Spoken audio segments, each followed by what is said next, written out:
Fala, nação do canal Cultura Pop, vindo para mais um vídeo aqui no canal. E hoje com um remake do primeiro vídeo da história desse canal, uma review de Drácula de 1931, que eu tinha feito lá com 13, 12 anos de idade, que já há muito tempo eu deletei aquela bomba lá. Só que hoje vamos voltar a esse clássico da Universal Studios, que foi o primeiro filme da era dos monstros clássicos da Universal, um dos momentos mais marcantes da história do terror nos cinemas.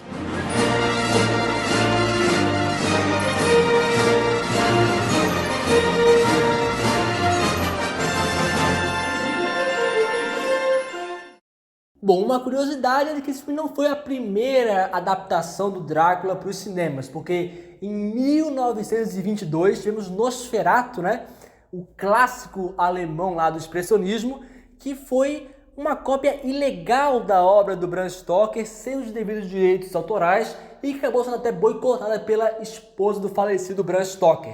Se fala que fez o filme desaparecer dos cinemas, fitas serem destruídas, e só muito tempo depois, com as fitas restantes, o filme voltou a aparecer lá para o grande público e se tornou um clássico cult. Mas a versão de 31 ali, feita pela Universal, essa sim teve os devidos direitos autorais e tem um mérito muito grande, que é ser o primeiro filme de terror falado da história do cinema.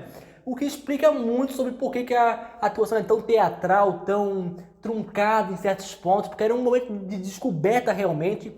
Muitos atores vieram do cinema mudo para o falado nesse filme, então a gente compreende realmente que eles estavam ali descobrindo algo novo. Então, sem dúvida, é um mérito muito grande, né? Um marco histórico que permeia essa grande produção. Dirigido pelo Todd Bowling, temos um filme bastante dinâmico, né? Ali tem cerca de 1h20, 1h30 de filme, dependendo do corte, e ele resume muito da obra original. Muita coisa é cortada, o passado do Drácula, toda a trama do Jonathan Harker indo até o castelo é completamente picotada. Aqui é o Renfield, né, que é feito pelo Dwight Frye, que vive uma pseudo-trama como essa. Ele vai lá, é mordido pelo Drácula, fica um tempo no castelo. Só que até as noivas, que são bastante relevantes na obra original, aqui só aparece acho que em uma cena e acabou, ninguém nem lembra que elas existem. O filme, claro, a gente entende que naquela época o filme longo realmente, né, não dava, né? Até tinha as limitações técnicas que não permitiam isso, né? Era um filme falado, já era mais complicado ainda de fazer um filme mais longo. Então eles ficaram somente nos pontos principais. Eu acho que é bem respeitável, né, essa decisão. E temos o Bela Lugosi, né, como o Conde Drácula, ator húngaro imponente, que para mim interpreta magistralmente os dois lados do monstro. O lado galanteador, cavalheiro, elegante, né, que faz muito parte da mitologia do Conde, ser esse cara, né, bem apessoado assim, né? E por outro lado, o lado monstruoso do Conde, que também é muito bem trabalhado. Só que aqui temos alguns problemas também nesse aspecto, que é, por exemplo, a falta dos caninos mais avantajados. Aqui não tem isso. Isso só foi surgir com o Christopher Lee, na verdade. E a falta de sangue, né?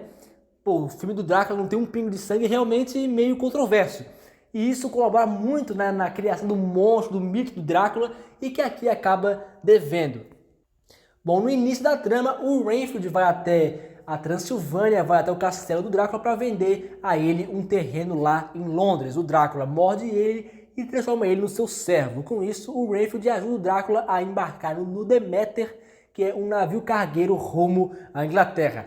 Toda a trama do Demeter, que é um dos pontos mais altos do livro, cheio de terror, de tensão dentro daquele barco, com vários tripulantes morrendo, tensão, medo, aqui é picotado completamente. A gente só vê o navio sair e chegar na costa britânica, já com todo mundo morto.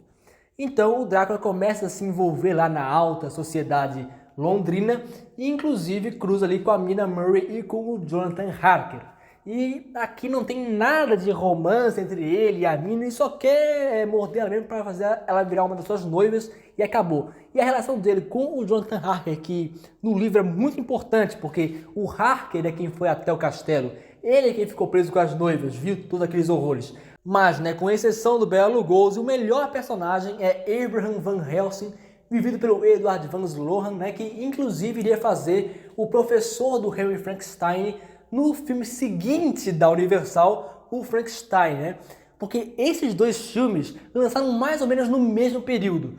E era ali nos primeiros anos da crise, né, mundial, após a quebra da Bolsa de Nova York. E realmente o cinema era uma das poucas rotas de fuga que o povo tinha daquela vida um pouco mais, né, triste, né, sem aquele poder de compra que o povo americano tinha antes.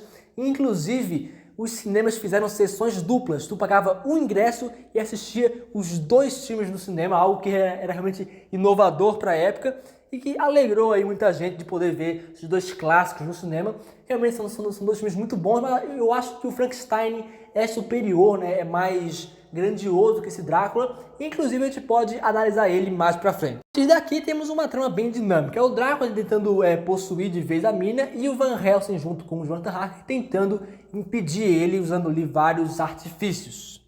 O Renfield continua aparecendo como um maluco completo aqui. O Dwight Frye é um ator realmente muito bom, tá? Ele faz uma cara de louco que é realmente assustadora, mais um ponto alto desse elenco também.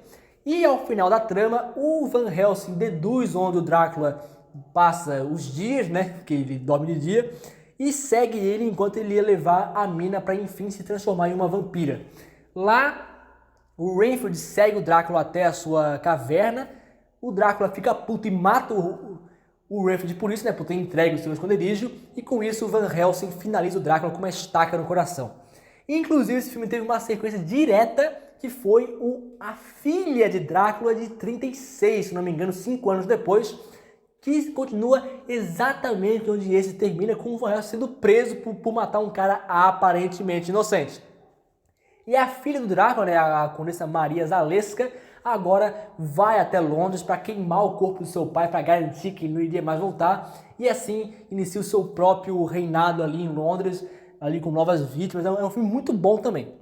No geral, temos um filme que corta muito do livro, que é bem prejudicial em alguns aspectos, mas que eu acho que foi uma coisa necessária para a época, né? O canal do Prats, lá, do meu colega de YouTube, já tem outra opinião, acha que esses cortes foram realmente devastadores para a obra, o que já cai muito o nível dela. Eu acho que mantiveram ali o principal, poderiam talvez abordar um pouco mais do Deméter, que é um ponto muito importante do horror do livro, mas né, preferiram cortar.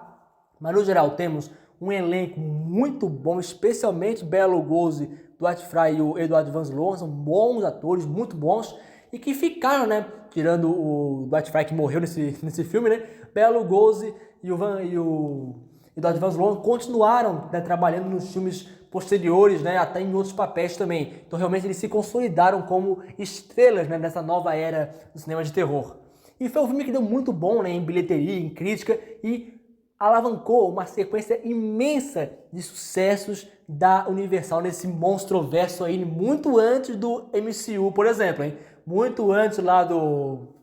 como é que é? O Invocaverso aí, que é o terror moderno. A Universal lá nos anos 30 estava já fazendo isso.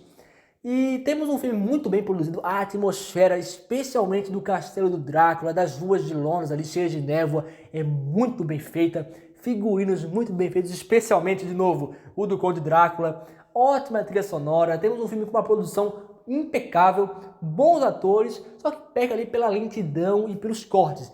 E a lentidão também eu acho que é explicável por ser o primeiro filme falado, né, da produtora, o primeiro filme falado de terror. Realmente era muito difícil a gente ter uma transição tão rápida de uma coisa que não fala nada para uma que tem que falar um monte de texto.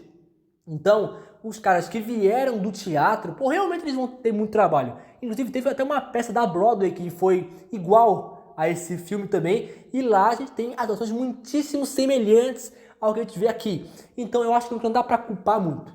No geral, ali de 0 a 10, eu daria uma nota 7 ou 8 para esse filme. Eu acho um filme realmente muito bom.